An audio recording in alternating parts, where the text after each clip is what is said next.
학습, 신경망 학습에 대해서 좀 알아보려고 합니다.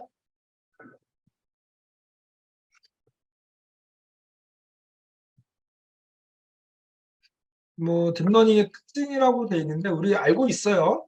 원래 룰 베이스 엑스퍼트 시스템이라고 우리 얘기했었죠. 얘도 AI 중에 하나라고 했어요. 그래서 이거는 뭔가 우리가 규칙을 사람이 직접 주는 거죠. 그런 내용이었고, 그다음에 머신러닝의 특징은 뭐였냐면 사람이 규칙을 정하지 않고 데이터만 준 다음에 머신러닝 기계학습 기계가 규칙을 패턴으로부터 찾아내서 그걸 가지고 뭔가 하는 그런 내용이라고 할 수 있겠죠. 신경망은 뭐냐면 굳이 따지자면 예를 들어서 우리가 머신러닝이라고 하면 예전에 했던 얘기이기도 한데, 예를 들어서 데이터가 이렇게 쭉 들어있어요. 잘 보이시죠? 제가 이거를 좀 바닥에 놓고 써서 좀 글씨를 좀 작게 좀 쓰다 보면 너무 자리가 없어가지고 좀 작게 쓰려고 해요. 좀 바닥에 놓고. 근데 혹시 이게 좀 예전보다 잘 안 보이시거나 너무 작으면 말씀해 주세요. 이런 식으로 데이터들이 이렇게 쭉 있어요. 그때 여기서 우리가 if x1이 어쩌고 저쩌고면 남자, 뭐 s if x2가 어쩌고 저쩌면 뭐 여자, 뭐 이런 식으로 하면 이게 룰 베이스드 익스퍼트 시스템이죠. 그다음에 머신러닝은 이렇게 하지 않고 데이터를 쭉 주고 남자고 여자고 남자고 여자니까 네가 패턴을 찾아서 한번 규칙을 만들어 봐.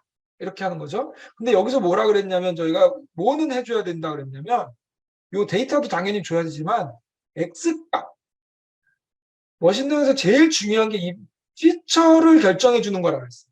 피처를 요거는 저희가 결정을 해줘야 돼요.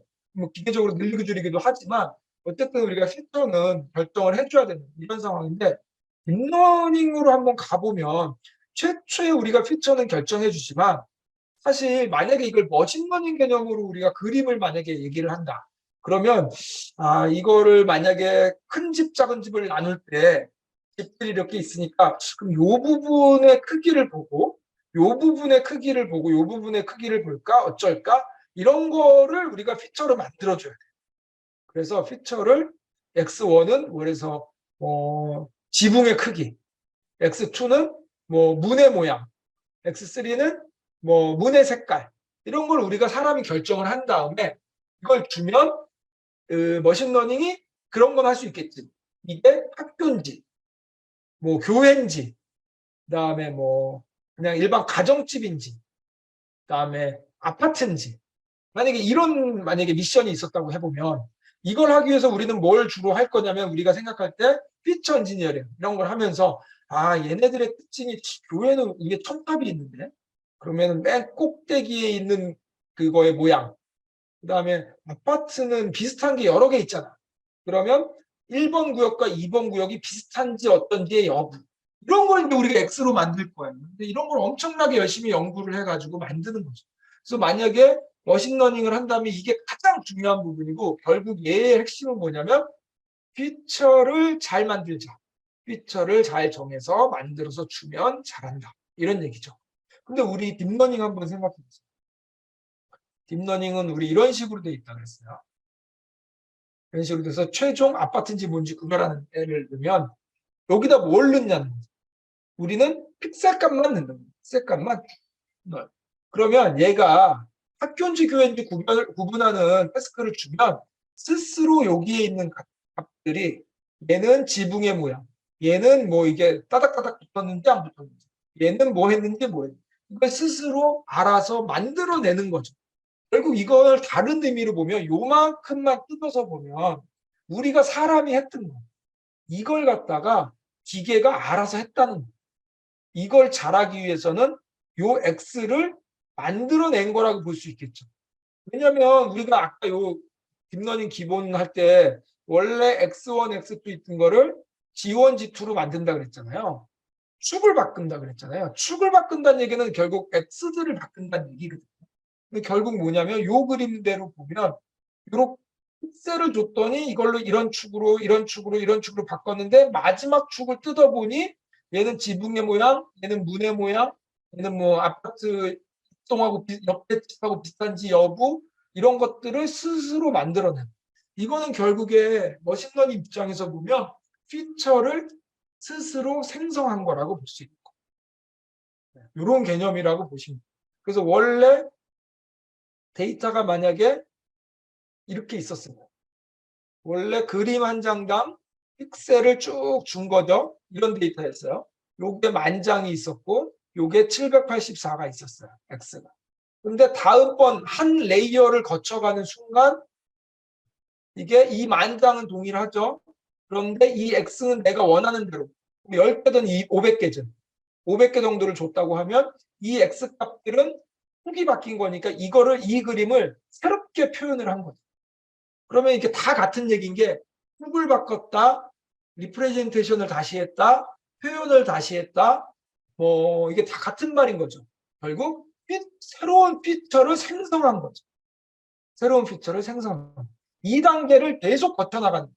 2단계를 계속 거쳐. 그러면 마지막에 거쳐서 최종 얘는 이런 걸 만든 거예요. 그리고 요걸 보고 회기식을 이용해서 얘가 아파트인지 단독주택인지 교회인지 학교인지를 나누는 거예요. 그러면은 여기에 있는 X들, X1부터 X 만약에 100이라고 하면 요네들이 의미하는 바는 뭐냐면 우리가 정해주진 않았는데 이런 것들을 거쳐서 최종적으로 나중에 확인해 보니까 얘는 뭐 지붕의 모양, 얘는 문의 모양, 뭐 얘는 문의 모양, 얘는 뭐 옆동하고의 유사도, 뭐 이런 거. 그다음에 얘는 뭐 다닥다닥 붙은 게 몇 개 있지. 뭐 창문의 모양. 이런 것들을 스스로 나타내다. 우리가 해주지 않았는데. 이걸 맞추라고만 줬는데 얘네들이 이런 걸 스스로 하더라는 거예요. 그 얘기는 뭐냐면 좋은 X들을 스스로 만들어낸 거죠. 좋은 X. 그래서 요만큼만 잘라서 보면 머신러닝하고 똑같죠. 사람이 이 X들을 만들어서 요 원래 있는 걸 가지고 우리가 전처리를 해가지고 여기다 넣어준 거하고 그리고 요걸 머신러닝에 돌린 거. 이건 결국 로지스틱 리그레션입니다. 여기서 마지막은 결국 로지스틱 리그레션하고 똑같아요. 회기식 써서 분류한 거니까. 그래서 결국에는 어떻게 되는 거냐면 만약에 머신러닝으로 이걸 처리한다면 이 피처들을 가지고 이런 여러 가지 고민을 한 다음에 우리가 여기에 가장 적합한 X들을 만들어서 가공을 해서 전철이라는 이름으로 가공을 해서 여기다 넣어주겠죠. 이렇게 넣어줄 거 아니에요. 그리고 로지스틱 리그레션 하면 된다는 거죠. 근데 딥러닝은 요 과정을 해준다는 거예요. 내가 아무런 규칙도 주지 않고 미션만 주었을 뿐인데 스스로 요걸 해준다는 거죠. 그러니까 이게 알고리즘이 원래 머신러닝의 알고리즘하고 딥러닝 뉴럴 네트워크가 비슷했는데 약간 이렇게 얘기하고 보니까 약간 딥러닝은 머신러닝에서 약간 진화한 느낌이 좀 드는 거죠. 왜냐하면 피처를 생성했어. 머신러닝을 하면 요거를 사람이 생성한 다음에 이걸 로지스틱 리그레션 하는 건데 딥러닝은 이 피처 자체를 얘가 생성을 해줬어. 규칙은 뭐였냐? 이거 잘 처리하라고. 이거밖에 안 준 거야. 이걸 뭐 더해라, 빼라, 뭐 이런 거 아무것도 안 해. 우리 앞에서 배웠던 피처 엔지니어링, 뭐 차원을 늘려라, 폴리노미얼 해라, 뭐 익스포넨셜 취해라, 테일러 전개하고 아무것도 안 하고 그냥 우리는 모르겠고 미션 똑바로 하도록 이것만 해봐. 그랬더니 스스로 이걸 찾아냈다. 이렇게 하면은 약간 개념적으로 보면은 이게 굉장한 뭐라 그러지? 진화를 넘어서서 거의 혁명이죠. 네. 굉장한 혁명이라고 볼 수 있습니다. 개념상으로 보면. 의미상으로 보면. 피처 엔지니어링을 대신해주고. 그래서 요거를 잘 조합하면 우리가 머신러닝과 현업은 무조건 딥러닝 답이 아니에요. 그럼 이걸 잘 조합하면 현업에서 딥러닝을 안 썼는데 딥러닝과 같은 효과를 낼 수도 있는 거죠. 그리고 또 이미지 쪽에서는 또 이 마지막에 요 내용이 또 중요해요. 그래서 이걸 뜯어다가 요것만 갖고 뭐 이렇게 한다던가 여러 가지 또 예를 들어서 유사도를 본다. 그러면 이거 가지고 픽셀이 같은 거 이 A라는 그림과 B라는 그림의 유사도를 보면 택도 없어요. 그런데 이렇게 고차원으로 만들어 놓는다. 의미상으로 추상화해 놓은 다음에 얘네들의 유사도를 보면 결국 아파트는 아파트끼리 이 X1이 비슷할 거예요. 그 다음에 단독은 단독끼리 이 X1이 비슷할 거고. 이렇게 해놓고 군집 분석 같은 거라면 엄청 잘 돼요. 픽셀 가까우면 당연히 안 되죠. 이게 그냥 RGB 숫자일 뿐이니까. 그래서 이게 딥러닝을 이용해서 이걸 저희가 그 레이턴트 벡터라 그러는데 이제 뭐 늦은, 느낌, 뭐 이제 숨은 뭐 이런 의미가 있는데 요 히든 레이어의 마지막 쪽 이게 굉장히 추상화된 데이터라서 이걸 가지고 우리가 뭐 유사도로 분류하는 데 쓴다든가 뭐 여러 가지에 활용하고 있는 그런 것도 있다고 생각을 하시면 될 것 같아요. 꼭 이것만 하는 최종 목표만 갖고 하는 게 아니라 이걸 하다 보니 이런 부수적인 것들이 생겼죠. 그리고 초창기에 AI가 막 그림 그리고 몽환적인 그림 그리고 그런 거는 대부분 요 중간쯤에 있는 것 같다 그냥 그림 그려버려. X들 뽑아다가. 그러면 막 이상한 막 기하학적인 그림이 나오고. 제가 볼 때 그건 아무 의미 없고 요즘에 나오는 이제 그림 생성하는 거는 좀 다른 개념이에요. 그건 아웃풋으로 요즘에 생성하는 겁니다. 네, 뭐 요런 거. 그다음에 이제 요즘에 또 많이 하는 게 이게 딥러닝의 특징은 그 우리가 블랙박스 모델이라고 하잖아요. 예를 들어서 이거를 만약에 법조계에다가 적용을 했다. 그럼 너는 징역 10년이고 너는 20년이야. 나는 왜 20이야? 라고 했을 때 답을 안 주잖아요. 이유가 없잖아요. 얘는 패턴을 찾아서 하는 거기 때문에 답을 줄 수는 없습니다. 그래서 이걸 저희가 블랙박스 모델이라고 그러는데 특징이죠. 이 머신러닝의 특징. 근데 요즘에 이제 요구가 많으니까. 그래서 법조계에 적용하려면 물론 당연히 제일 어려운 거는 그들의 밥그릇 싸움 때문에 적용 안 되는 게 가장 크지만 어쨌든 그거를 극복하고 나서라도 잘 안 되는 게 설명 불가능하다. 이게 굉장히 많은 부분에서 이제 걸림돌이 되고 있어요. 그래서 보통 우리가 이제 뭐 용어가 뭐 X 뭐 AI인가 뭐 이렇게 용어를 하는 것 같은데 explain X입니다. 그래서 설명할 수 있는 AI 이런 또 알고리즘들을 사람들이 많이 연구를 해요. 필요하니까. 근데 결국에 이제 저는 별로 그게 뭐썩 좋아할 것 같지는 않은데 어쨌든 그런 거를 쪽에서 보는 건 뭐냐면 이를 레이턴트 벡터 숨은 은닉층의 이 벡터들에서 뭔가 의미를 찾으려고 하는 그런 쪽으로 이제 진화를 하고 있다라고 생각하시면 되고 그래서 이 딥러닝의 레이어가 의미하는 게 뭘 의미하는 건지 이 레이어가 의미하는 게 뭘 의미하는 건지 우리가 어떻게 다른 데다 응용할 수 있는지 이런 걸 잘 생각해 보시면 돼요. 이 동그라미가 많은 건 결국 벡터의 수입니다. 이게 동그라미가 10개면 이렇게 10차원, 3개면 3차원 이렇게 되는 거예요. 결국에는. 벡터라는 건 저희가 뭐 예전에 제가 설명을 했지만 뭐 화살표로도 설명을 여러 가지 얘기하지만 그냥 순서상이라고 보시면 돼요. A라는 점을 얘기할 때 1, 2, 3이다. 이게 벡터입니다. 그냥.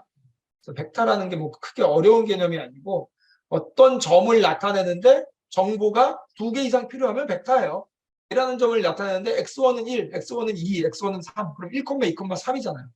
A를 나타내는데 정보가 3개 필요하잖아요. 그걸 벡터라고 부르고 그거를 수학적으로 편하게 하기 위해서 벡터 연산이 나오는 거예요. 벡터를 여러 개를 한 번에 계산하기 위해서 행렬이 나오는 거예요. 단순히 그거라고 생각하시면 돼요. 네. 그래서 지금 이 그림이 얘기하고 있는 게 그겁니다. 기존의 룰 베이스드 익스퍼트 시스템이 이렇게 사람이 생각한 알고리즘이 아니라 사실 사람이 생각한 규칙이죠. 룰. 근데 머신러닝이 나오면서 사람이 생각한 특징이라는 게 이게 이제 그거예요. 피처. 우리가 생각하는 X. X를 결정해 달라는 거죠. 만들어도 달라는 거죠. 종합도 해달라는 거죠. 그거를 우리가 제일 머신러닝할 때 중요한 그 덕목이고 결국 여기서 실력이 이제 좌우되는 뭐 이런 얘기를 했었잖아요. 근데 신경망에 그 들어오면 딥러닝은 그것까지 얘가 해준다. 물론 최초 X들은 결정해줘야 되죠. 그래서 이미지가 잘하는 게 이미지는 뭐 다른 거 할 필요가 없잖아요. 무조건 픽셀이잖아요. 무조건 픽셀. 그것도 0부터 2호 사이에. 얼마나 정형화돼 있고 얘는 심지어 그 신경망은 리그레션 계열 알고리즘이니까 스케일링이 기본이에요. 무조건 스케일링 해야 됩니다. 처음에. 근데 얘는 스케일링 안 해도 돼요. 왜? 이미 돼 있는 거예요. 전부 다 0부터 2호짜리로 정형화돼 있잖아요. 이미지를 좀 잘하는 거예요. X를 뭐 고민할 필요도 없고.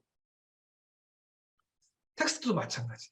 근데 이제 현업에 있는 데이터들은 고민이 되는 거예요. 최초 X를 어떻게 넣어야 될까? 얘네들은 최초 X는 픽셀만 넣어주면 알아서 x들을 뽑아낸다. 이런 느낌으로 생각하시면 돼요. 이 그림이 생각보다 많은 걸 내포하고 있는 그림이라고 생각하시면 돼요. 그래서 이제 본격적으로 학습에 대해서 좀 얘기를 해보려고 해요. 자, 학습은 우리가 기본적으로 우리가 학습은 어떻게 하는 거냐면 이게 아무리 많아도 똑같습니다. y 꼴 w x1 더하기 w x2 더하기 w x3 뭐 이렇게 돼 있다고 할게요. 그러면 우리가 원하는 건 요 숫자를 특정하는 거예요. 요 숫자. 그러면 요 숫자를 어떻게 특정하냐? x1, x2, x3 이렇게 있고 y가 있으면 데이터가 100개가 있다. 그러면 요거를 집어넣죠. 1, 2, 3, 4, 5, 6 이렇게 있으면 이거를 100개의 수식을 만드는 거예요. 그러면 y의 예측값은 어떻게 되죠? w1 곱하기 1 더하기 w2 곱하기 2 더하기 w3 곱하기 3 이렇게 되는 거죠. 이게 첫 번째 y예요. 그다음에 두 번째 y는 w1은 똑같고 이제 숫자가 바뀌죠. 4 더하기 5 더하기 6 이런 식으로 바뀌죠. 그럼 이게 무슨 어떤 이렇게 쭉 돼 있고 이게 행이 100개니까 100개가 나올 거예요. 100개. 자, 이렇게 되면 실제 이 값은 우리가 예측한 값이죠. 예측값. 그다음에 원래 정답이 있을 거예요. 정답. 100, 얘는 뭐 150. 이런 식으로 정답이 있겠죠. 그러면 요 차이가 있죠. 그러면 요 차이, 잔차라고 얘기하는 애들. 얘네들이 100개가 나올 거예요. 쭉 나오겠죠. 100개가 나오겠죠. 그러면 이 W를 과연 몇으로 했을 때 얘네들이 잔차가 작을까? 이걸 찾는 건데 얘만 작으면 소용없잖아요. 전체가 다 작아야지. 그러니까 어떻게 해요? 이거의 평균을 구한. 이 잔차들의 평균을 구한 다음에 합으로 했는데 평균으로 상관없죠. 굳이 평균을 할 필요 없죠. 합이나 평균이나 어쨌든 작은 건 작은 거니까. 이렇게 만들어 놓고 그러면 이제 이런 얘기가 되는 거예요. W1, W2, W3는 변하는 값이 아니에요. 한 번 결정이 되면 모든 100개에 다 적용이 되는 거죠. 그래서 W1, W2, W3가 몇일 때 이 평균이 가장 작을까? 이걸 찾는 과정이 학습입니다. 그렇죠? 그래서 우리가 이걸로 예측을 하고 그 값에서 정답을 뺀 다음에 단차를 만들고 그거를 작게 만드는 W들을 찾자. 이렇게 되는 거예요. 그래서 요걸 저희가 요 잔차들의 합, 요걸 저희가 목적 함수라고 부릅니다. 목적 함수. 그 다음에 코스트 펑션, 비용. 이게 비용이잖아요. 에러가 많이 나온 비용이 많이 드는 개념이니까. 그래서 요걸 비용이라 그래서 저희가 코스트 펑션이라고도 불러요. 그 다음에 에러 펑션이라고도 불러요. 이름이 굉장히 다양한데 그냥 저희는 코스트 펑션이라고 할게요. 많이들 그렇게 하니까. 그래서 요 잔차들의 합을 뭐 합이나 평균이나 똑같습니다. 코스트 펑션이라고 얘기를 합니다. 그럼 우리가 이제 어떻게 비교이 되냐면 모든 신경망에서 먼저 코스트 펑션을 정의하고 그 코스트 펑션을 최소로 만드는 W들을 특정하면 되는 거죠. 그러면 우리가 W들을 다 특정하면 학습이 끝난 겁니다. 그런 식으로 가는 거예요. 근데 수식으로 푸는 게 아니라 하나하나 대입하면서 계속 바꿔가면서 W들을 보정한다. 이렇게 생각하시면 되겠습니다. 약간 수식으로 한번 좀 얘기를 해보면 코스트 펑션을 보통 쓸 때 우리가 이게 있는데 요거죠. 이나 C나 지금 이게 뭐 평균 제곱 오차냐 뭐냐 이런 거 다 똑같아요. 여러 가지 말이 있고 수식도 살짝 달라요. 근데 그거 다 외우실 생각하지 말고 개념만 알고 계시면 돼요. 뭐냐면 리그레션을 예측할 때는 뭐죠? 잔차의 평균, 잔차의 합 이런 개념이고 그다음에 그 클래시피케이션 얘기를 할 때는 크로스 엔트로피라고 불렀는데 걔는 로그로스 요겁니다. 두 개 중에 하나입니다. 그래서 얘는 보면 수식이 2분의 1의 서메이션의 yk 빼기 TK의 제곱 이렇게 되어 있습니다. 이게 의미하는 바는 뭐냐면 요게 정답, 요게 예측값. 그다음에 제곱 평균을 구한 거 아시죠? 왜 제곱을 했는지. 그다음에 요 2분의 1은 어차피 있으나 없으나 똑같아요. 전체가 작게 하는 W는 똑같으니까. 근데 요거 나중에 미분할 때 편해지라고 이렇게 넣은 거예요. 네, 그래서 요거는 그냥 기본적인 수학적인 편의 때문에 넣은 거라고 보시면 돼요. 그래서 요거를 하면 어떻게 되냐면 풀면 지금 요 K가 의미하는 바는 뭐냐면 데이터의 개수입니다. 100개면 100개. 그래서 데이터가 100개 있잖아요. 그러면 잔차들이 다 나오잖아요. 100개가. 그거에 제곱해서 합. 그래서 요 K가 의미하는 거는 데이터의 개수를 의미합니다. 그거에 다 제곱해서 빼라는 거예요. 자, 그럼 요걸 좀 풀어보면 요걸 풀어보면 실제 2분의 1의 서메이션에 YK는 WX1 더하기 B 하나만 쓸게요. 너무 복잡하니까. 요거죠. 빼기 TK는 정답이니까 뭐 숫자 200 뭐 이렇게 나오겠죠. 이렇게 됩니다. 이거의 제곱이에요. 그러면은 X도 어떤 숫자가 들어온 거죠, 지금. X가 뭐 20, 30, 40, 100, 200, 300 이렇게 있다고 하면 그러면 X도 실제로 숫자가 들어온 거예요. 20. 그러면 이거를 쭉 풀면 결국 W와 B만 남죠. W와 B만 남습니다. 그 수식이 한 개가 나오는 거예요. 왜냐하면 다 풀어서 더 할 거니까 결국 얘를 풀면 복잡하겠지만 어쨌든 여기 제곱 텀이 있어서 제곱이 생길 거예요. 그래서 이거는 아무리 복잡하지만 나머지는 싹 다 숫자고 W 제곱과 B의 제곱과 뭐 B 곱하기 뭐 이런 건 있겠죠. 이것들이 들어있는 수식이 나올 거예요. 뭐 예를 들어서 그냥 정말 예를 들어서 간단하게 쓰면 아마도 뭐 2W의 제곱 더하기 뭐 3WB 더하기 B의 제곱 뭐 이런 식이 나올 거예요. 이거보다 훨씬 복잡하겠지만 어쨌든 얘를 다 풀면 나머지는 싹 다 숫자고 싹 더하면 이렇게 나올 거 아니에요. 이렇게 나오겠죠. 이게 결국 코스트 펑션, 우리의 코스트 펑션. 이렇게 있는 거하고 똑같은 거지만 우리가 한번 실제로 내부적으로 어떻게 돌아갈지를 상상해 봅니다. 어떻게 돌아갈지. 결국에는 이렇게 돼서 하면 싹 다 숫자 되고 결국 요식 하나 남는 거예요. 이게 우리의 코스트 펑션. 결국 이 한 개가 남는 거죠. 한 개.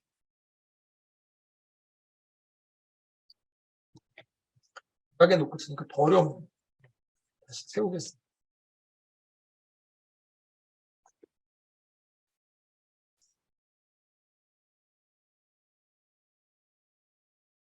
그래서 우리의 코스트 펑션은 이렇게 나온 거예요. 100개를 넣었어도 결국 수식은 하나가 나옵니다. 자, 이제부터 뭘 하면 되냐면 요 수식에서 W와 B를 몇으로 결정하면 이 C가 가장 작아질까를 결정합니다. C가 가장 작아집니다. 그럼 이제 최적화의 문제입니다. 그러면 이제 이걸 어떻게 푸냐면 원래 전통적인 방식은 이렇게 푸는 거예요. 이게 최소값이 되려면 필요 충분 조건은 아니지만 일단은 W로 미분한 게 그 값이 0이어야 돼요. 나중에 그 미분에 대해서는 제가 또 이따 조금만 더 말씀드릴게요. 어쨌든 그래서 이거를 이 C를 W로 미분한 게 무조건 일단 0이라는 조건이 만족해야 돼요. 그렇다고 다 최소는 아니지만 일단 이거부터 만족해야 돼요. 근데 우리가 알 수 있는 게 이거밖에 없어요. 그 다음에 C를 B로 미분해도 이게 0이어야 해요. 조건은 두 개입니다. 그래서 이거를 실제로 미분을 하면 이렇게 하면 W와 B를 가진 함수가 하나 나오겠죠. 미분을 하면 얘도 W와 B로 가진 함수가 하나 나오겠죠. 1번식, 2번식. 두 개 가지고 연립방정식 풀면 변수 두 개니까 WP 풀 수 있죠. 네. 이렇게 하는 게 기본. 이런 식으로 되는 거예요. 흐름이. 그래서 데이터가 100개가 어디로 들어갔는지를 잘 보세요. 항상 늘 설명할 때 데이터 100개를 설명을 안 해줘요. 우리가 데이터 100개는 어디로 들어갔는지 보세요. 코스트 펑션 맨날 이렇게 정의하는데 실제로 수식은 이렇게 된다는 거. 생각보다 간단하다는 거. 이게 이렇게 되면 아주 쉽죠. 이게 기본 통계에서 하던 회계식이었어요. 회계분석 할 때 이렇게 구했어요. 실제로. 근데 문제가 뭐냐면 W가 100개라는 거예요. 기본적으로. 레이어 지금 하나만 쌓은 거예요. 지금 우리. 레이어 2개는 완전 다른 얘기예요. 레이어 하나만 갖고 얘기하는 거예요. 기본적으로 W가 100개예요. 만약에. 그러면 이 수식이 100개가 나와요. 수식. 연립방정식을 100개짜리 연립방정식을 풀어야 돼요. 근데 실제로는 100개가 아닙니다. 실제로는 대충 어림잡아도 웬만한 요즘 딥러닝 W들이 수십억 개 될 거예요. 수십억. 네. 그래서 불가능이라고 하시면 돼요. 불가능. 이게 첫 번째 문제였어요. 야, 이거 뭐야? 이것도 풀잖아. 뭐 이거 연립방정식 100개를 어떻게 풀 거야? 이게 첫 번째 걸림돌이었어요. 그래서 여기서 사람들이 아이디어를 생각을 한 거예요. 내가 이걸 풀 수는 없지만 그럼 어떻게 하면 될까? 라고 생각을 해서 이렇게 한 거예요. 그때도 말씀드린 대로 이거를 이제 저걸 단순화시켜서 이런 모델이라고 한다면 W만 갖고 얘기할게요. B는 빼고 이게 코스트 펑션이에요. 코스트 펑션을 최소로 만드는 W를 찾고 싶은 거예요. 그래서 원래 미분하면 딱 요정을 찾을 수 있어요. 2라는 점. 근데 이거 이렇게 안 되는 거예요. 그래서 어떻게 하냐면 W를 아무 데나 찍어. 그리고 최소냐? 라고 물어보는 거예요. 최소냐? 최소입니까? 라고 물어보는 질문은 어떻게 하냐면 미분한 게 0입니까? 라고 물어보고 미분한 게 0입니까? 라고 물어보는 거예요. 여기서 미분값이 기울기니까 0이 아니죠? 그러면 조금 그 기울기가 그 작아지는 쪽으로 한 스텝 옮기세요. 그리고 다시 물어보는 거예요. 0입니까? 아니죠. 또 옮기세요. 0입니까? 아니죠. 계속 옮기는 거예요. 그러다가 여기서 물어보는 거예요. 0입니까? 0이죠. 그러면 너로 결정. 이렇게 하는 거예요. 그런데 여기를 이렇게 이쪽에서 물어보면 0입니까? 아니죠. 근데 얘는 왜 이쪽으로 안 가고 이쪽으로 가요? 기울기가 작아지는 쪽으로 가라는 거예요. 기울기가 작아지는. 그래서 경사 하강법. 경사가 기울기가 작아지는 쪽으로 움직이라는 거예요. 그래서 이쪽에서 하면 이쪽으로 가고 이쪽에서 하면 이쪽으로 가요. 그래서 요 점을 찾겠다는 얘기예요. 이렇게 하면 완벽한 알고리즘인 것 같지만 실제로는 택도 없어요. 이러면 어쩔 거야? 여기서 출발했어. 그럼 여기 걸리는 거죠. 여기 걸리는. 실제는 여기인데. 그리고 여기서 출발했어. 그럼 여기에 걸립니다. 여기에. 또. 네. 여기도 기울기 0이에요. 여기도 기울기 0. 여기 기울기 0. 그래서 이런 걸 로컬 미니멈이라고 합니다. 로컬 미니멈에 빠져버리는 거죠. 그래서 이 경사하강법을 계속 사람들이 업그레이드를 했어요. 근데 완벽한 방법은 없고 데이터에 따라서 잘 맞는 애들이 있어요. 그래서 이거를 우리 딥러닝에서는 옵티마이저라고 부릅니다. 그래서 옵티마이저 뭐 썼어? 그러면 경사강법 계산한 거 어떤 거 썼어? 이런 얘기라고 보시면 나중에 나오는 용어니까 일단 기본 경사강법을 할게요. 이렇게 가는 거예요. 경사강법은 실제로는 약점이 많은 애. 되게 불완전한 애. 근데 방법이 없기 때문에 어쩔 수 없이 걔를 쓰는 거예요. 목적은 뭐냐면 최소가 되는 W를 찾기 위함입니다. 최소가 되는 W를 찾기 위함. 그러면 뭐 이게 뭐 예를 들어서 이 데이터가 100개니까 여기서부터 이렇게 하는 거냐? 그게 아니고 일단 만들어요. 무조건. 전체 가지고 만들어. 그리고 나서 여기서 하나씩 집어넣는다는 게 아니라 데이터를 하나씩 집어넣는다는 게 아니라 데이터는 이미 100개 다 들어왔어. 데이터. 물론 나중에 배치로 하면 조금 뭐 좀 다른 얘기지만 어쨌든 통으로 본다 그러면 데이터는 100개가 다 들어오고 한 스텝 한 스텝 밟는다는 얘기가 한 행씩 넣는다는 얘기가 아니에요. 데이터는 100개가 다 들어와서 100개를 다 들어온 걸로 이런 하나의 수식을 만듭니다. 이미 하나의 수식을 만듭니다. 그리고 나서 여기서부터 시작하는 거예요. B잖아요. W잖아. X를 한 줄씩 넣고 뭘 하겠다는 얘기가 아니에요. X는 100줄이 다 들어왔어요. 이미. 그리고 나서 여기서부터 W를, 그럼 W는 뭐 데이터가 없는데 어떻게 결정해? 그게 아니고 W는 아무거나 넣는 거야. 아무거나. 1이든 100이든 1000이든 아무거나 넣고, 그리고 나서 결국 이렇게 하는 거야. 요 수식에서 W를 넣어보는 거예요. 1, B는 0, 뭐 이렇게 넣어보는 거예요. 그리고 얘가 최소값인지 보는 거. 그다음에 여기다가 뭐 2, 3 넣어보고 보는 거예요. 굉장히 무식한 방법. 굉장히 무식한 방법. 그게 경사고. 원래는 이렇게 해서 연립방정식을 풀어야 되는데 개수가 많아서 불가능하니 경사관법이라는 걸 쓰고 있다. 이렇게 되는 거라고 보시면 돼요. 클래시피케이션에서 달라지는 건 뭐냐? 나머지는 100%다 똑같아. 요거만 바뀌고. 일부러 그렇게 만든 거예요. 코스트 펑션만 달라요. 코스트. 그래서 우리가 뭐라고 얘기하냐면 그 리그레션일 때는 최소 제곱법 이렇게 얘기하죠. 아까 뭐 약자가 뭐였죠? n 뭐 어쨌든 최소 제곱법, 그 잔차의 합, 잔차의 제곱합 이런 거, 2분의 1의 뭐 서메이션, 뭐 y 빼기 정답 t라고 했는데 보통 y 합 빼기 y 이런 식으로 많이 하죠.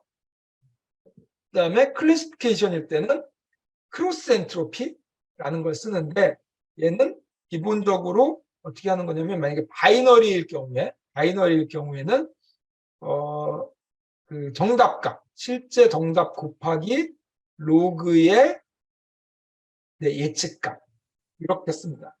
이거를 뭐 나중에 좀 한번 해보면 좋은데 요거 조금 이따가 한번 해볼게요. 어쨌든 이렇게 코스트 펑션만 바꿔줘요. 코스트 펑션만 바꿔주면 결국 나머지 로직은 없습니다. 그래서 결국 W를 찾자는 거예요. W. 결국 여기 Y 해세도 이거 들어가잖아요. 우리 요거 뭐가 되죠? 익스포넨셜 1 플러스 익스포넨셜 W1의 X 더하기 B분의 1. 요거 들어가죠. 요게 여기로 들어가는 거예요. 이게 결국 W와 B의 함수가 되는 거죠. 그렇게 돼요. 근데 이제 이게 로그를 취하면 좋은 게 여기 익스포넨셜이 들어있으니까 이게 딱 떨어져가지고 다시 동주로 나와요. 그런 수학적인 또 트릭도 중요하죠. 이런 개념이라고 보시면 조금 어려울 수 있는데 잘 생각해 보면 개념만 아시면 돼요. 리그레션일 땐 요거 쓰고 코스트 펑션일 땐 요거 쓴다. 그러면 이제 예전에 제가 했던 일 기억나시는지 모르겠는데 그럼 어쩔 땐 이거 쓰고 어쩔 땐 이거 쓰는 거야?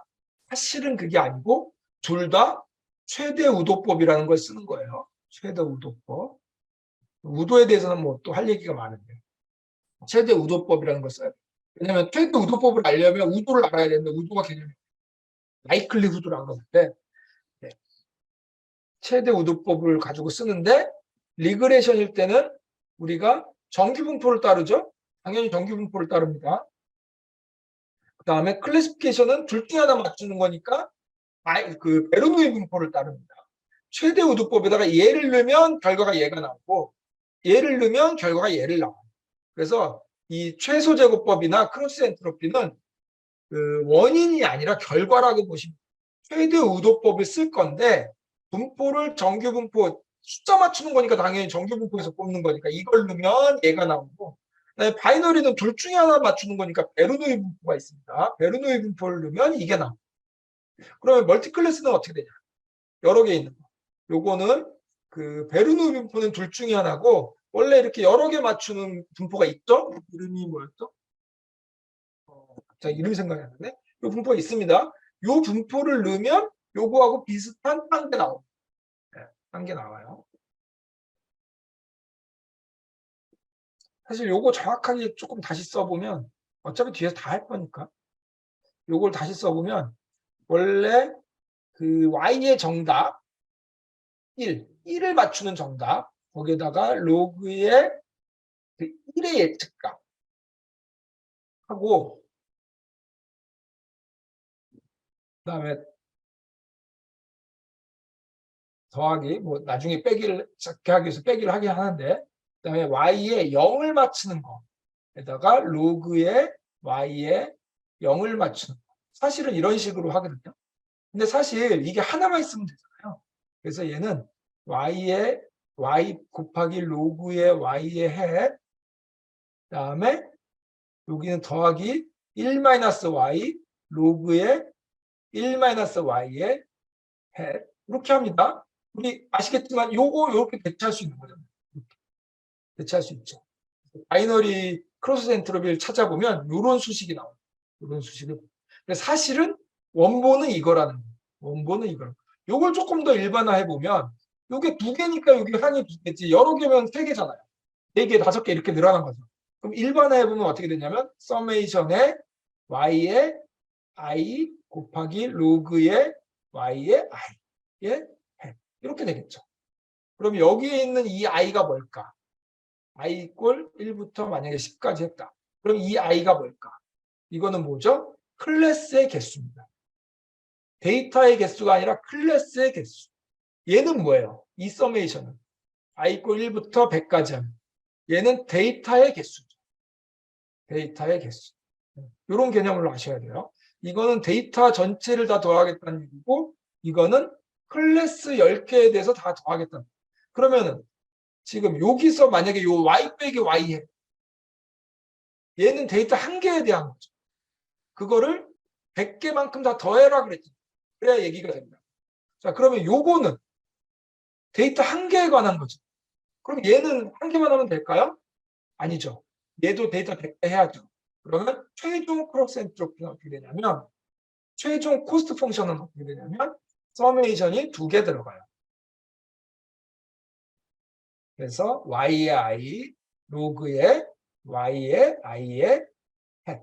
근데 k가 더 붙겠죠. 그래서 i의 1부터 10까지 이거는 클래스의 개수. 거기다가 그건 하나짜리고 하나씩 하나 한 거고 그게 데이터가 100개 있다. 그러면 또 100개를 더해줘. 얘는 1부터 100까지. 그래서 얘는 요 한 놈이 하나를 나타내는 거니까 여기에 100개를 더했은 거고 얘는 서메이션을 해야 하나니까 거기다가 다시 개수만큼 더해줘야 돼. 책이나 이 인터넷에서 잘 이거에 대한 기준을 잘 설명을 안 해줘서 제가 조금 강조해서 말씀. 이런 게 결국 크로스 엔트를 보면 이렇게 나오거든요. 저기 뭐죠? 최소 제곱 보면 이렇게 나오고 그럼 여기도 서메이션 뭔가 그냥 같아 보이잖아요. 절대 아니라는 거. 이거는 하나에 대한 게 아니라 100개에 대한 거고 이건 하나에 대한 거. 그래서 이걸 100개로 만들어 주려면 서메이션 한 번 더 붙여야 돼요. 이렇게 좀 정리가 되시죠? 요게 원본이고 바이너리는 두 개밖에 없기 때문에 굳이 y1, y0 안 쓰고 그냥 y로 해서 1-y로 쓰면 똑같다는 거. 네.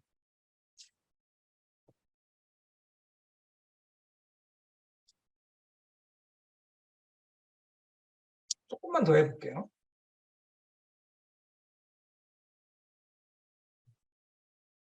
이렇게 했을 때 얘 의미하는 걸 조금만 다시 볼게요.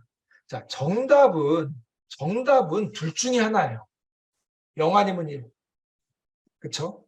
우리 클래시피케이션 할 때 얘는 0 아니면 1이에요. 물론 1 아니면 2로 할 수도 있지만 0 아니면 1입니다. 둘 중에 하나입니다. 얘는 0점 몇이 나올 수가 없어요. 정답. 그쵸?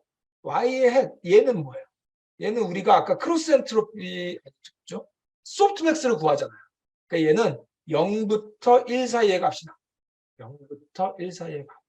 그래서 얘를 이 로그 함수의 특징을 한번 볼게요. 이거 사실은 마이너스 붙여서 쓰는데 왜냐하면 작아져야 됩니다. 작은 게 좋은 겁니다.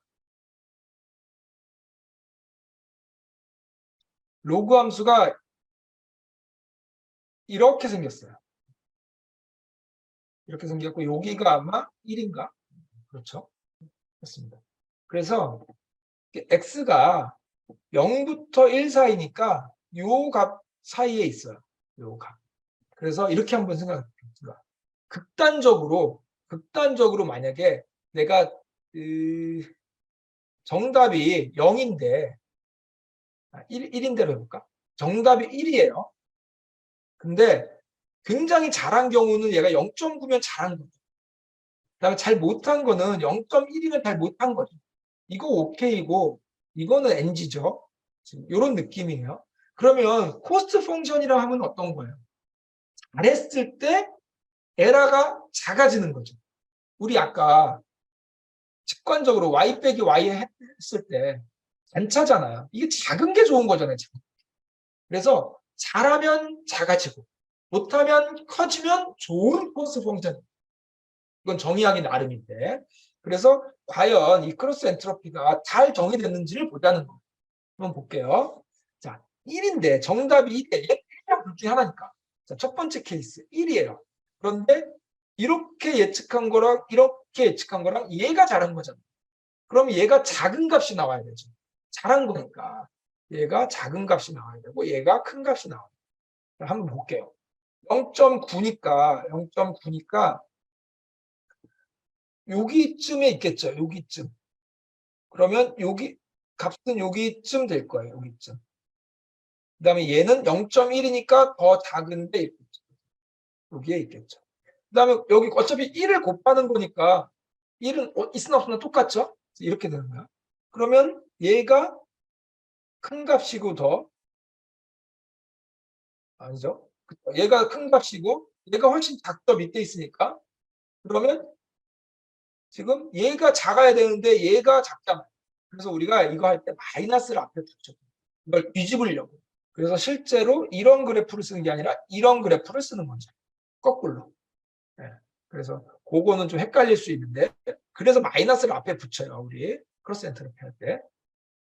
그래서 결국은 보시면 이렇게 되는 거예요. 그래서 만약에 마이너스를 붙였으니까 이게 앞에 0.9다.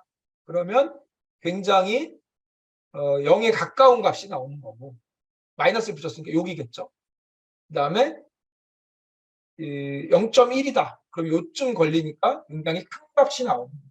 이렇게 뒤집어서 보시면 돼요. 그래서 얘는 작은 값, 얘는 큰 값. 이렇게 됩니다.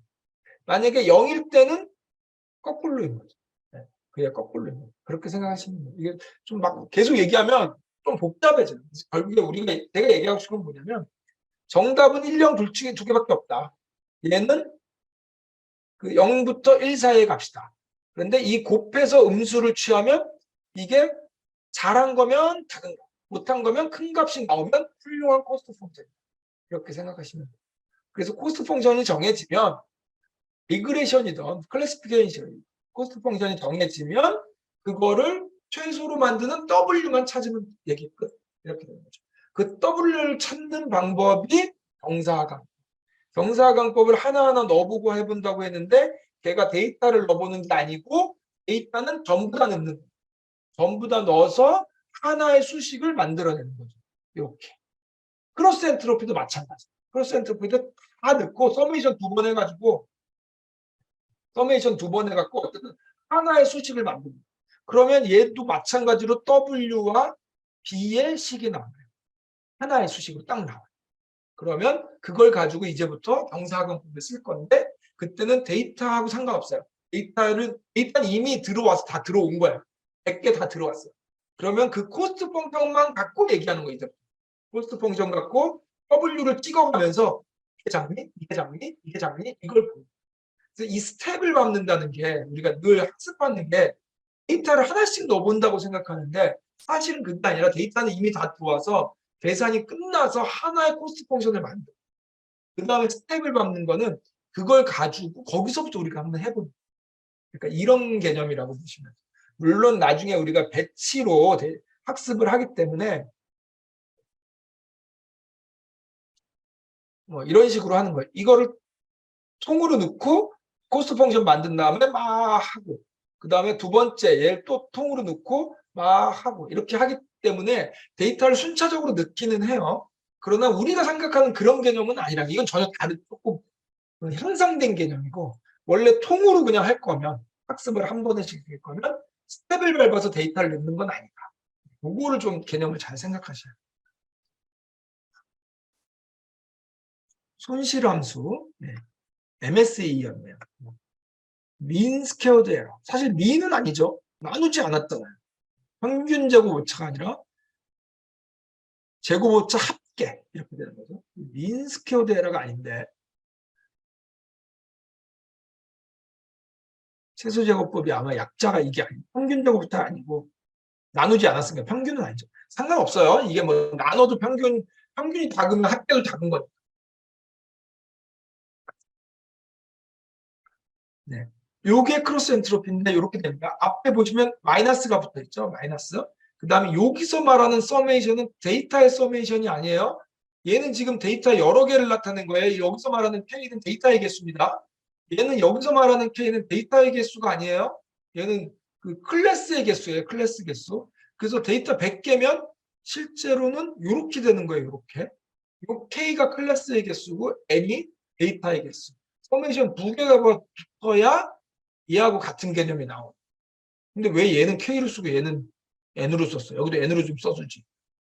어쨌든 사람들이 노테이션까지 고려해서 해주지는 않아요. 무조건 개수면 K나 N 아무거나 쓰기 때문에 아무거나 하기보다는 예, 거의 통일해서 쓰기 때문에 물론 예, 맨날 여기가 X 여기 Y죠. 실제로 여기 X 아니죠. 여기도 Y도 아니고 여기가 굳이 얘기하자면 W 여기는 C입니다. 여기로 치면 2겠죠. 우리는 코스트라 그랬으니까 C로. 자연 로그의 그래프인데 음수를 붙였으니까 뒤집어서 생각하시면 돼요. 마이너스를 붙인 이유가 그래서 그렇습니다.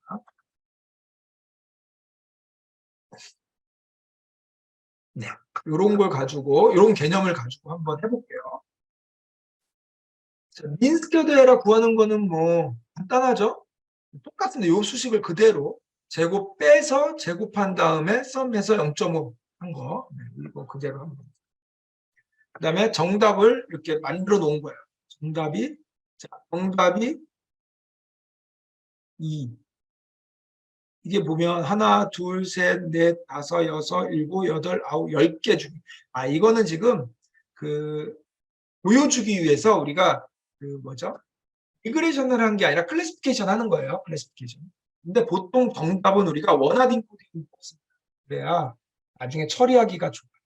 그래서 정답을 뽑을 때 예를 들어서 우리가 데이터가 X가 10개예요. 그다음에 이게 100개예요. 이렇게 돼 있으면 얘가 어레이가 어떻게 돼 있냐면 100 by 10.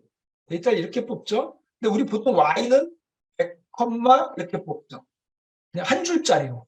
왜냐면 보통 y는 이렇게 돼 있잖아요. 그래서 정답이 얘는 0, 얘는 1, 얘는 2, 얘는 3 이렇게 뽑잖아요. 그런데 실제로 우리가 딥러닝에서 학습을 할 때는 이거를 원하딩 코딩으로 뽑습니다. 그래서 이걸 이렇게 뽑아요. 이렇게 뽑아서 y를 이렇게 뽑아요. 그래서 이걸 0, 1, 2 이렇게 안 뽑고 여기 10개를 만들어 가지고 0부터 9까지 만들고 얘가 정답이면 얘가 1, 나머지는 0. 얘가 정답이면 얘가 1, 나머지는 0. 1, 0. 우리 원하딩 코딩 아시죠? 이렇게 봅시다. 그래서 실제로 y는 100 by 10으로 뽑힙니다. 이 100은 뭐죠? 데이터의 개수. 10은 뭐예요? 클래스의 개수. 보통 이게 정석입니다. 이렇게 해야 여러 가지 면에서 편해요. 나중에 실제 해보시면 너무 편하다는 걸 알 수 있어요. 그래서 T를 우리가 만들 때 이렇게 만드는 거예요. 정답 2이면 0번째, 1번째, 2번째만 1로 만들고 나머지 싹 빼요. 원하딩 코딩으로 뽑은 거죠. 이렇게 만들어요. 그리고 지금 요거는 뭐예요? Y 값을 만약에 우리가 예측했다고 보고 가정에서 집어넣은 거예요. 근데 실제 Y 값은 0, 1 이렇게 안 나오죠. 0부터 1 사이의 값으로 나오죠. 자, 답이 이렇게 나왔어요. 그럼 누가 제일 높아요, 지금? 얘가 제일 높죠? 그래서 0, 0, 1, 2. 이건 지금 얘가 제일 높으니까 정답 제대로 예측한 거죠. 제대로 예측한 겁니다. 이럴 때 한번 보자는 거예요. 민스퀘어드 에러가 얼마인지. 0.097 이렇게 나옵니다. 그 다음에는 잘못된 경우에 지금 보면 누가 제일 높아요? 얘가 제일 높죠. 0.6으로. 0번째, 1번째, 2번째, 3번째, 4번째, 5번째, 6번째, 7번째. 7로 예측합니다. 7로. 이럴 때 민스퀘어드 에러가 얼마인지 0.5. 얘는 0.09. 얘는 0.5. 훨씬 작죠. 제대로 예측했을 때 훨씬 작죠. 그러면 이 민스퀘어드 에러, 이 만든 이 펑션은 코스트 펑션으로 충분하다. 훌륭하다. 이렇게 보는 거죠. 확인을 해본 거예요. 간단하게. 그 다음에 그럼 크로스 엔트로피도 한번 해볼까요? 네, 그쵸? 크로스 엔트로피도 있죠. 크로스 엔트로피는 아까 제가 말씀드린 그러한 이유에서 나온 아이라고 보시면 돼요. 자, 만들어 볼게요. 크로스 엔트로피는 여기에 보면 T 정답 곱하기 로그의 예측값 이렇게 넣은 거죠. 근데 델타라는 걸 넣었어요. 델타는 뭐냐면 이게 너무 작으면 그 우리 오버플로우 아까 얘기했었잖아요. 익스포네셜 마찬가지로 언더플로우가 나와요. 그래서 얘는 델타 값 임의의 상수 임의의 상수를 여기다 넣어주. 똑같아요. 느나 안 느나 이거 수식 증명 안 해도 느나 안 느나 똑같습니다. 이게 조금 자유로운 이유가 우리는 얘가 최소가 되는 값을 찾는 거지 그 값 자체가 의미는 없어요. 예를 들어서 2가 최소값일 때 이런 그래프로 찾으나 2가 최소값일 때 뭐 이런 그래프로 찾으나 이 값은 10이고 이 값은 100이라고 해도 우리는 관심 없어요. 최소가 되는 값, 이 x값이 2이기만 하면 돼요. y값은 별로 관심이 없다. 이 패턴이 변하지만 않으면 돼요. 정확히 말하면 c값, 그다음에 요거 w값. 우리는 최소로 만드는 w에 관심이 있는 거지 얘가 10인지 100인지는 관심이 없어요. 그러니까 얘를 2분의 1을 하든 뭐 여기다 로그에다 델타를 넣든 말든 상관이 없어요. 실질적으로 물론 증명을 해야 돼요. 이걸 2분의 1을 했는데 여기가 있던 게 1로 막 최소값이 이쪽으로 변하고 이러면 안 돼요. 변하지 않는다는 전제하에 아무렇게나 좀 자유롭게 뭔가 해도 상관없다. 그래서 얘도 델타를 넣어도 상관없습니다. 이거 수학적으로 그냥 바로 증명이 돼요. 근데 이렇게 하는 이유가 뭐냐면 오버플로우, 언더플로우 이런 문제. 그냥 0으로 바꾸는. 쉽게 말하면 얘도 오버플로우. 소점 몇 대짜리까지 못하는데 그거를 넘어가 버립니다. 그래서 이렇게 델타라는 걸 그냥 기술적으로 기계적으로 넣어준 거라고 보시면 돼요. 넣고 요것도 정답이 2죠 지금. 네. 그런데 예측 보면 요거 2 제대로 지금 0.6 제일 높은 거 했죠. 그리고 크로스 엔트로피 넣어볼게요.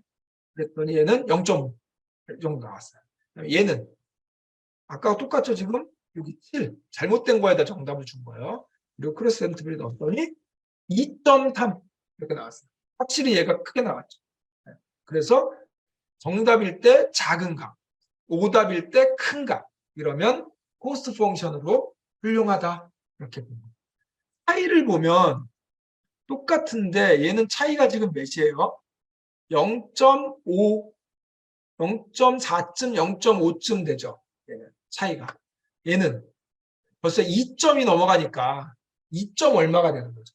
그러니까 똑같은 경우라면 크로스 엔트로피가 훨씬 더 차이를 벌려줍니다. 차이를. 이유가 로그를 취했기 때문에 그래요. 예를 들어서 4하고 2하고 비교를 할 때 이 차이가 기죠. 익스포넨셜 4하고 익스포넨셜 계산하기 힘드니까 10으로 할까요? 10의 4승하고 10의 제곱하고 하면 이 차이가 훨씬 큰 값이 나오죠. 10의 4승이 만인가요? 만에서 100 하면은 몇이에요? 9만 얼마 나오겠죠? 이렇게 되죠.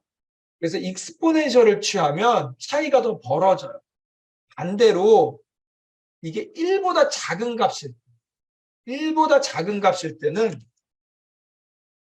1보다 4하고 2는 차이가 2인데 여기다가 제곱 10의 제곱으로 이렇게 원래는 익스포넨셜 하고 싶으면 계산이 어려우니까 10의 4승 10의 2승 하면 이 차이가 굉장히 벌어지죠. 마찬가지로 1보다 작은 값 4죠. 얘는 로그를 취하면 차이 계산 제가 뭐 지금 당장 못하지만 이 차이가 훨씬 커집니다. 왜냐하면 이 그래프 자체가 그렇게 생겼어요. 익스포넨셜은 이렇게 생겼는데 여기가 1입니다.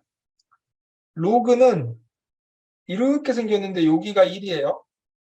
그래서 익스포넨셜은 완만하게 변하다가 점점 가파르게 변하는 아이고 얘는 가파르다가 점점 완만해지는 1을 중심. 그래서 1보다 큰 값은 익스포넨셜을 취하면 이 차이가 엄청 벌어집니다.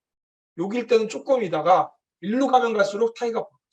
로그는 거꾸로 가면 갈수록 이 차이가 줄어들죠. 이쪽이 또 훨씬 심해지죠. 1보다 작을 때는 이 차이가 더 심한 거죠. 그래서 결론적으로 얘기하면 두 수를 비교할 때 익스포넨셜을 취하면 그 차이가 벌어집니다. 그건 언제? 1보다 큰 값일 때 그렇다. 1보다 작은 값일 때는 두 수를 비교할 때 로그를 취하는 게 값 차이가 훨씬 벌어집니다. 언제? 1보다 작은 값일 때. 근데 우리 크로스 엔트로피 다룰 때는 0부터 1 사이의 값을 다루죠. 그리고 0과 1을 다루죠. 그러니까 이거는 차이를 벌리려면 로그를 취해야 됩니다. 뭐 이런 얘기. 사실 이것 때문에 그렇게 한 건 아닌데 그런 결과적으로 이런 것도 있다. 이것 때문에 그런 건 아닙니다. 여러 가지 이유가 있는데 뭐 앞에서 말씀드린 최대 우도법 뭐 이런 거 뭐 여러 가지 이유가 있는데 사실 제일 좋은 거는 제가 볼 때 이건 그냥 제 개인적인 생각인데 이런 거예요. 계산을 하면 크로스 엔트로피 코스트 펑션을 만들고 그냥 그 최소제곱법으로 빼기 뭐 W하고 B 있고 이거의 제곱 나오고 그러면 결국 얘가 W의 제곱이 어쩌고 저쩌고 이런 거 나오잖아요. 그렇죠? 그러면 이게 뭐 미분하면 이거 빠지고 W 나오고 뭐 이런 얘기가 될 텐데 우리가 그 클래시피케이션에서는 이게 이렇게 안 들어가고 익스포넨셜의 마이너스의 W X 더하기 B 뭐 이런 식으로 들어가잖아요. 이런 식으로 들어가니까 여기에 뭐 곱하기 뭐 Y값 있고 그러니까 결국 여기에 우리가 크로스 엔트로피를 만들 때 로그를 전체에다가 취하게 되면 로그하고 익스포넨셜이 상쇄돼서 얘가 밑으로 떨어집니다. 이렇게 숫자. WX 더하기 B 뭐 이런 수식이 나와요. 결국에 나중에 해보면 알겠는데 이게 가장 그러니까 수식 때문에 이런 건 아닌데 이런 수학적인 이유가 의미적으로 깔끔하게 떨어지게 돼 있어요. 이게 이제 비슷한 얘기인데 의미가 복잡한 걸 수학으로 만들었더니 이렇다. 근데 이걸 계산해 보니까 깔끔하게 떨어지네. 의미도 깔끔하게 떨어지네. 이런 또 수학적인 또 재밌는 점이 있어요. 뭐 이것 때문에 그런 건 아니지만 그러면은 왜 리그레션은 최소 제곱법을 쓰고 클래시피케이션에서는 크로스 엔트로피를 쓰냐?